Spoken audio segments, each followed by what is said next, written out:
에베소서 3장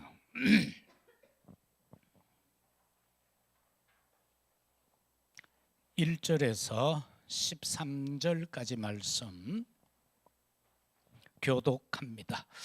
이러므로 그리스도 예수의 일로 너희 이방인을 위하여 갇힌 자 된 나 바울이 말하거니와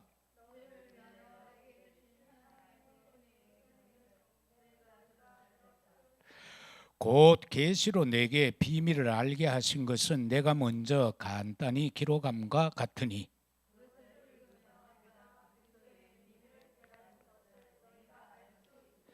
이제 그의 거룩한 사도들과 선지자들에게 성령으로 나타내신 것 같이 다른 세대에는 사람의 아들들에게 알리지 아니하셨으니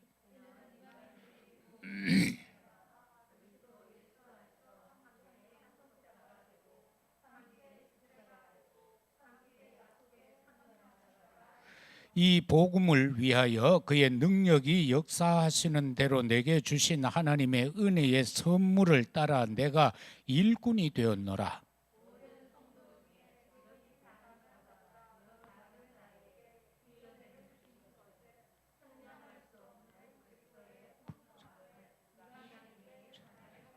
영원부터 만물을 창조하신 하나님 속에 감추어졌던 비밀의 경륜이 어떠한 것을 드러내게 하려 하심이라.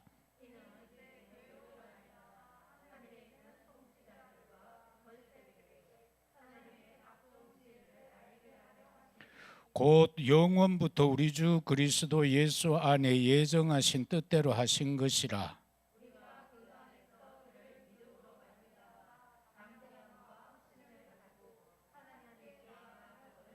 함께 그러므로 너희에게 구하노니 너희를 위한 나의 여러 환난에 대하여 낙심하지 말라. 이는 너희의 영광이니라. 아멘.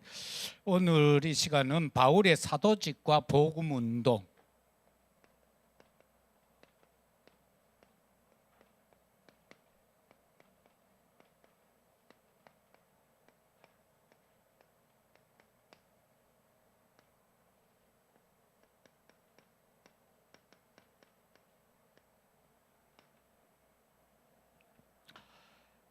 그러면은 서론적으로 먼저 볼 것은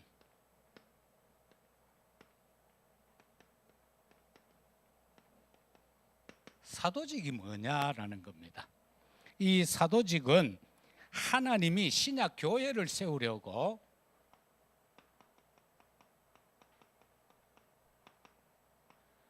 이 신약의 교회를 세우기 위해서 영원 전에 계획하시고 감추셨던 비밀,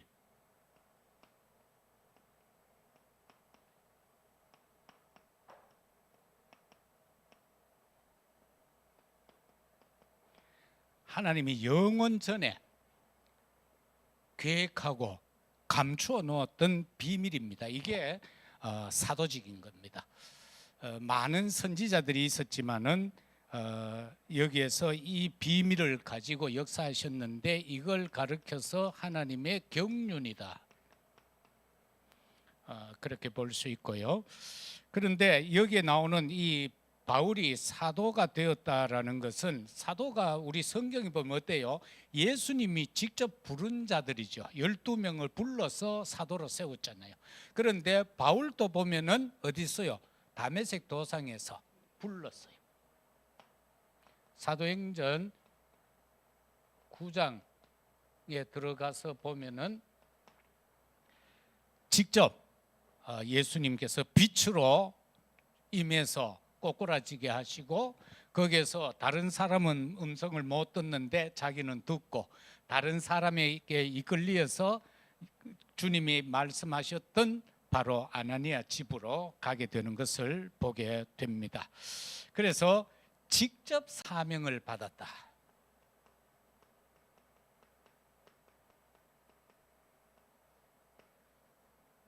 직접 사명을 받았는데 어떤 사명이에요?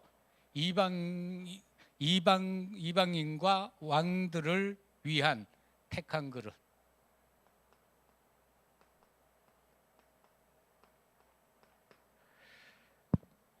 그 다른 사도들 가운데 보면 막 이런 사람들도 있잖아요. 이제는 고기 낚지 말고 사람을 낚는 어부가 되라. 이런 하나하나의 메시지를 받잖아요.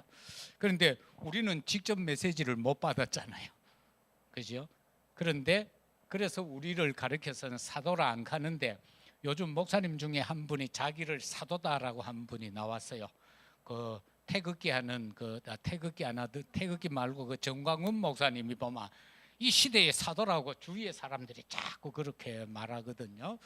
그 이제 그런 거 많은 것 때문에 지금 막 이단으로 또 모는 사람들도 있고, 그런데 이런 거는 우리가 어떻게 보면 우리는 선지자적, 왕적, 제사장적 사명이지 우리가 제사장은 아니잖아요. 만인 제사장설에 의해서 모두가 제사장이 했던 그 일을 우리가 감당하고 있는 것이지 우리가 제사장은 아닌 거죠. 그런가 하면은 여기서 바울은 왜 불렀는가 하면은 복음 전파를 위해서. 바울이 부름받은 것은 복음 전파를 위해서 부름받았고요. 그런데 이 복음 운동에서 복음이다라고 할 때에는 골로새서 2장 3절에 나오는 것처럼 예수 그리스도 안에 모든 지혜와 지식과 보호가 들었다라는 겁니다.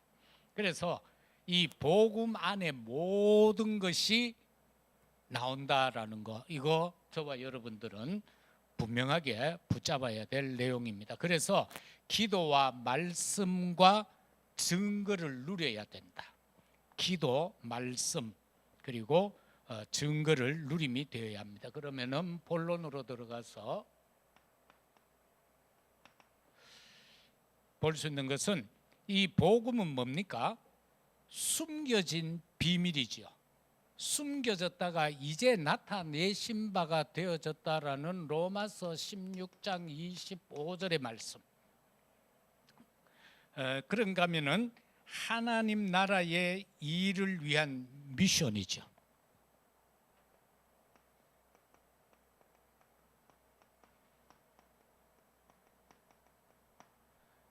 로마서 16장의 메시지입니다.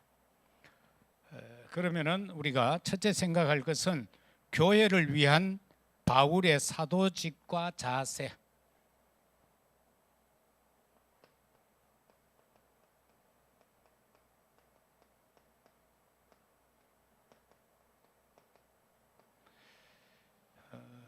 바울이 맡은 이 사명은 교회를 위한 겁니다. 그래서 첫째는 역사적인 소명.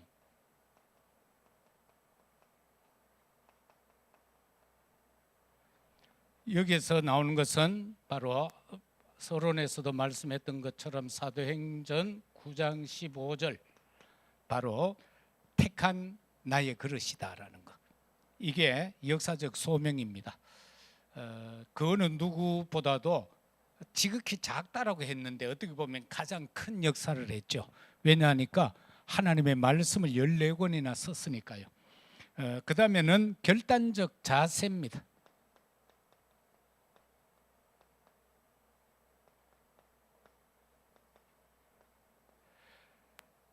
바울은 누구보다도 더 훌륭한 사람이었고 흠없는 사람이었고 자랑할 수 있는 사람이었습니다. 에베소서 3장 8절 9절에 그렇게 기록을 하고 있고요. 고린도전서 15장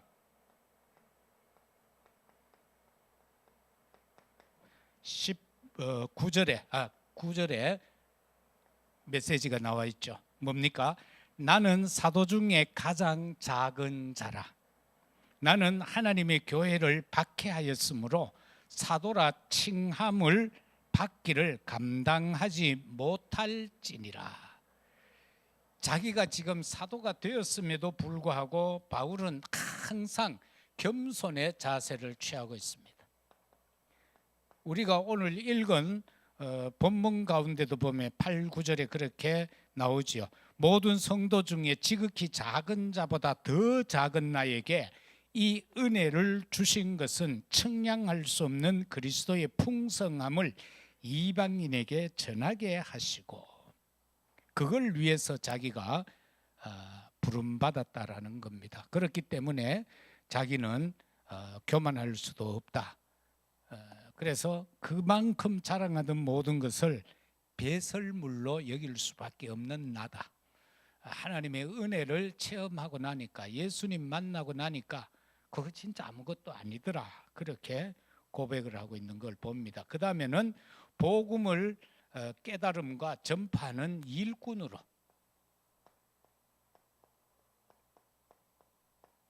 일꾼의 자세죠. 일꾼은 너희 보면 할 말 없잖아요. 주인이 시키면 그냥 예하고 가면 되는 거예요. 저 들에 가서 벼를 베 그러면 예하고 가서 밥 때까지 그냥 열심히 벼를 베면 되는 거고요. 산에 가서 나무 해와 하면 산에 가서 나무 해오면 되고, 그런 거 아니겠어요? 그래서 주인이 내가 그 일꾼이 내가 오늘 생각해 보니까 몸이 좀 찌부퉁하고 해서 오늘은 쉬어야 되겠습니다. 그 갈 수가 없는 거예요. 그래서 절대로 일꾼의 자세였다.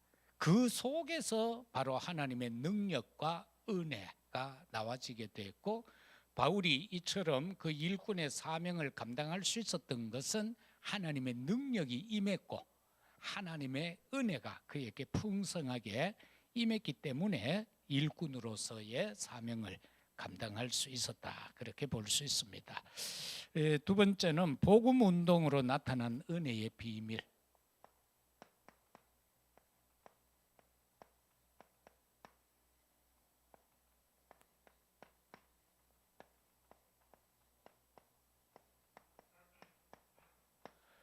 복음 운동으로 나타난 은혜의 비밀이 뭔가?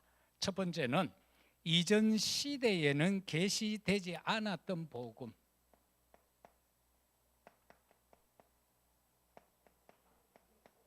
계시 안 된 복음입니다.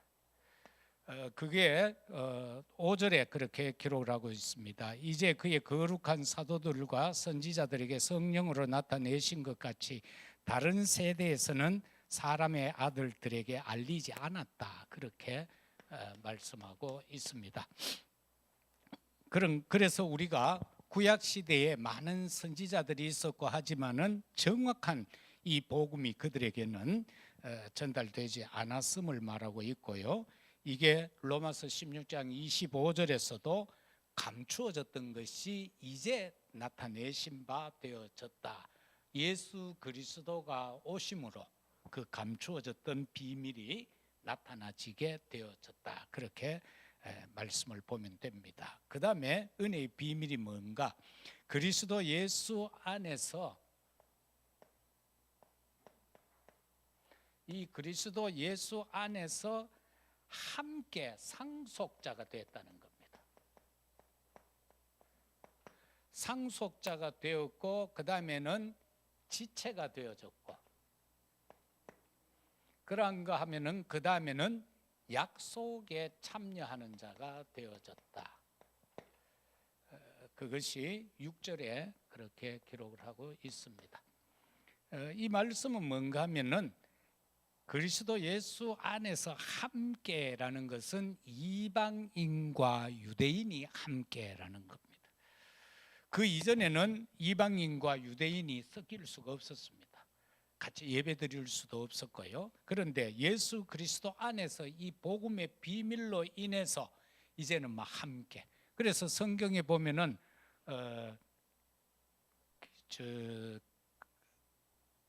종이 도망갔던 종이 누구죠? 오네시모 같은 경우는 주인집에 돈을 훔쳐서 도망갔잖아요. 그런데 감옥에서 바울을 만나죠. 거기에서 그가 회심을 하고 바울이 주는 편지를 받아 들고 주인에게 가지요. 주인에게 갔을 때에 그를 통하여 일어났던 역사, 노예이며 도망갔던 죄인이 돌아와서 나중에는 감독이 되어지는 역사가 일어난 것을 봅니다. 이런 것을 가지고 우리가 주 안에서 상속자가 되고 지체가 되고 약속에 참여한 자가 되었다라는 그 단 한 사람을 가지고 전부 이렇게 볼 수 있습니다. 상속자는 뭐죠? 하나님의 나라에 대한 상속자고요. 그 교회에 대해서 우리가 지체라는 거죠. 모두가 하나하나 연결되는 지체. 그리고 약속에 참여했다는 것은 구원에 참여하게 되었다는 겁니다. 세 번째는 담대함과 확신을 가지고 하나님께 나아갈 수 있다. 그리 다시 말하면은 보좌 앞으로 나갈 수 있다는 겁니다. 이것이 12절의 말씀을 통해서 우리가 알 수 있습니다. 우리는 정말로 담대하고 확신을 가지고 누구나가 보좌 앞에 갈 수 있는 겁니다. 예수 그리스도 구속의 그 은혜를, 그 사랑을 가지고 우리는 하나님 앞에 설 수 있다는 겁니다. 안 그러면 아무도 하나님 앞에 설 수가 없지요. 셋째는 바울이 깨달은 구원의 비밀입니다. 바울이 깨달은 구원의 비밀.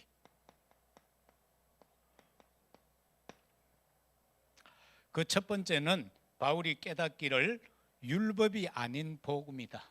율법 가지고는 안 된다. 오직 복음으로만 구원을 받을 수 있다.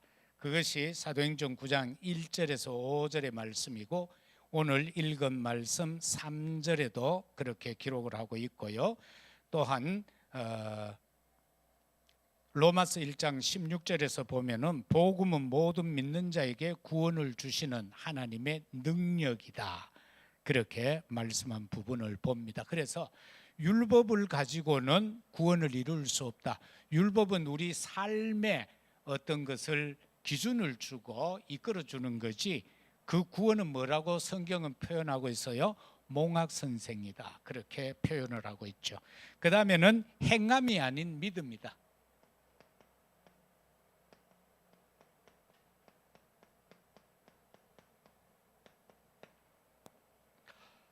이것은 로마서 1장 17절 아닙니까? 의인은 오직 믿음으로 말미암아 살리라 그렇게 말씀했고, 로마서 5장 8절은 하나님이 예수 그리스도를 십자가에 못 박은 그 사실은 우리를 사랑한다는 확증이다. 그렇게 십자가가 바로 하나님이 나를 사랑하는 확증이다라는 것을 거기에서 말씀하고 있고, 8장 2절은 생명과 성령의 법으로 죄와 사망의 법에서 우리를 해방시킨 것, 이것은 바로 행함으로가 아니다. 하나님의 절대 주권적인 믿음을 통해서 우리에게 이렇게 했다. 그 다음에 셋째는 교회를 통한 복음 운동. 교회를 통한 복음 운동은 성경에 보면은 천사도 몰랐다라고 기록하고 있습니다. 10절 말씀에 보면은요, 이는 이제 교회로 말미암아 하늘에 있는 통치자들과 권세들에게 하나님의 각종 지혜를 알게 하려 하심이라. 이때까지는 모르게 했다. 그런데 이제 알게 한다. 그렇게 말씀하고 있습니다. 그래서 이 복음 운동이라는 하나님의 절대 섭리, 이 경륜은요, 천사들한테도 안 알린 거예요. 그러면서 하나님께서 직접 예수 그리스도를 보내겠다고 약속하셨고, 그가 오셔서 그가 십자가에서 다 이루어졌다고 선언하시고, 죽었으나 부활하셨고, 그리고 제자들에게 하나님의 나라의 비밀을 말씀해 주셨고 승천하시고, 이 땅 끝까지 복음이 전파된 후에 내가 다시 오겠다. 너희들이 내가 올라간 것을 본 것 같이 그대로 오겠다. 그렇게 말씀한 바가 되어졌습니다. 그리고 예수 그리스도 안에서 이거는 예정된 것이다.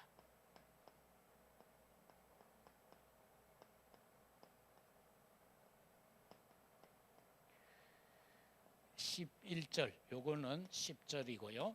그래서 그리스도 안에서 이거는 이미 예정되어 있는 것이다. 그게 바울이 깨달은 거예요. 그래서 바울은 오직 복음, 오직 예수 그리스도가 아니면 안 된다라고. 그래서 나는 내가 알고 있던 그 철학적인 지식을 가지고 에덴에서 논쟁을 했는데 내 거기서 대실패했다. 그래서 나는 이제는 십자가에서 달려 죽으신 그 십자가의 예수 그리스도 이외에는 내가 안전하겠다. 그러게 결단을 내리는 모습을 우리가 보게 되어집니다. 결론적으로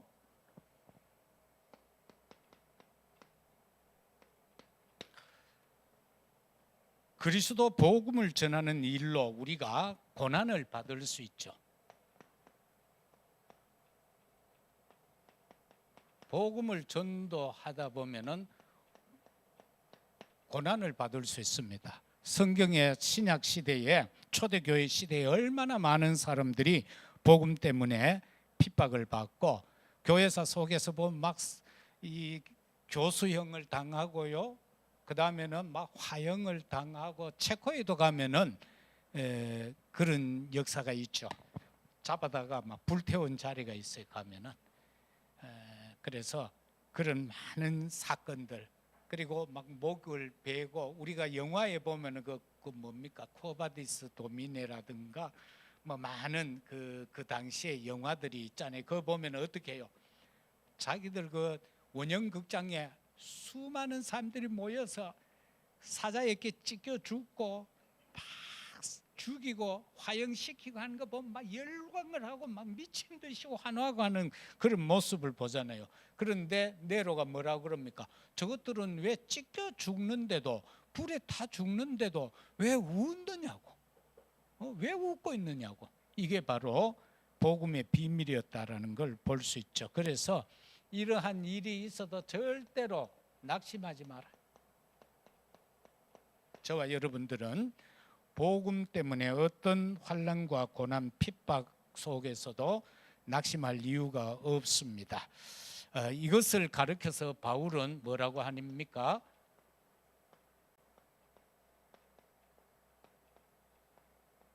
하나님의 영광이다. 복음으로 인하여 받는 핍박, 환난은 하나님의 영광이다. 그렇게 말합니다. 그렇기 때문에 인간의 제1되는 목적이 뭐냐? 생애 바로 하나님께 영광을 돌리는 것이다. 하나님을 영화롭게 하는 것이다. 이 사실을 꼭 간직하시고요. 바울의 그 사도직은 하나님께로부터 그리스도로부터 직접 받은 것이다. 그래서 그는 정말 자기 자신을 자랑하지 아니하고 오직 십자가에서 나를 구원하신 그 예수 그리스도만 오직 전하겠다. 이게 복음운동의 근본이 되어지겠습니다. 이 한 주간도 정말 우리가 사도직을 생각하면서 복음운동의 비밀을 누려가는 우리 모두가 되시기를 예수 그리스도 이름으로 축복합니다. 아버지 하나님 참으로 감사합니다. 바울은 핍박자로 섰지만은 하나님은 그를 이방인과 왕들을 위한 택한 그릇이라고 분명하게 그에게 사명을 주셨습니다. 오늘 우리에게도 이 귀하고 아름다운 사명이 임하여지게 하시고 깨달아지게 하시고 누려지게 하옵소서. 감사합니다.